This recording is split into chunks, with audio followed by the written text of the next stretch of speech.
Si ce soir tu as le cœur lourd à cause d'une histoire compliquée, si tu as la gorge serrée en pensant à une personne, alors pose-toi au calme et écoute ce petit murmure. Il arrive parfois que l'on se mette à penser à une personne, même si l'histoire n'a pas commencé, ou même quand tout nous laisse croire qu'il n'y a aucune chance ni aucun espoir pour que les choses puissent s'arranger. Ton petit cerveau rationnel te dit d'oublier, et peut-être même que ta fierté te souffle à l'oreille de ne pas te montrer faible. Mais toi, tu entends une autre petite voix qui te supplie de l'écouter. C'est celle de ton cœur qui te conseille de réfléchir, de laisser parler tes sentiments, et d'éclaircir la situation avant de prendre une décision. Et toi, tu te retrouves alors en train d'hésiter entre parler ou te taire, alors que tu voulais être juste vrai et sincère, sans envahir et sans t'imposer. Et c'est cette hésitation qui te ronge. Mais tu sais quoi? Il faut savoir que ce genre de tiraillement n'est pas que mental.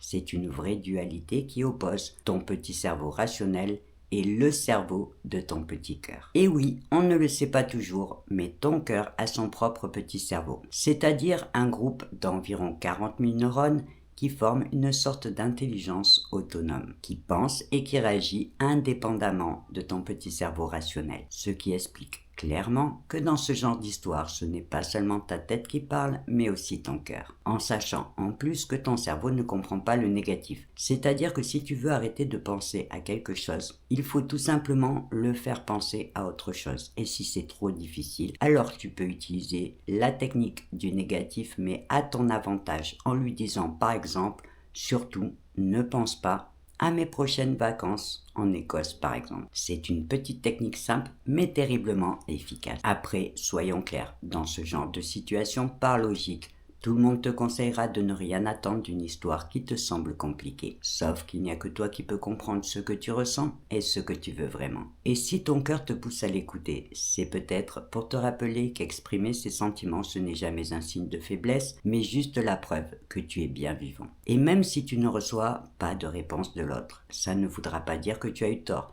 mais juste que la personne n'est pas prête ou pas intéressée. Alors c'est vrai que ça pique un peu sur le moment, mais ça va aussi te permettre d'avancer et surtout de ne pas regretter de ne pas avoir essayé. Alors, parler ou te taire. Tu n'es bien évidemment pas obligé de décider tout de suite. Tu peux prendre le temps d'y réfléchir au calme. Mais n'oublie jamais que quand on hésite entre deux actions, la meilleure solution c'est toujours d'écouter son cœur. Et si tu as tendance à être trop dur avec toi, alors n'oublie pas que souvent, le cœur a ses raisons que la raison ignore. Et sur ce, belle nuit à toi.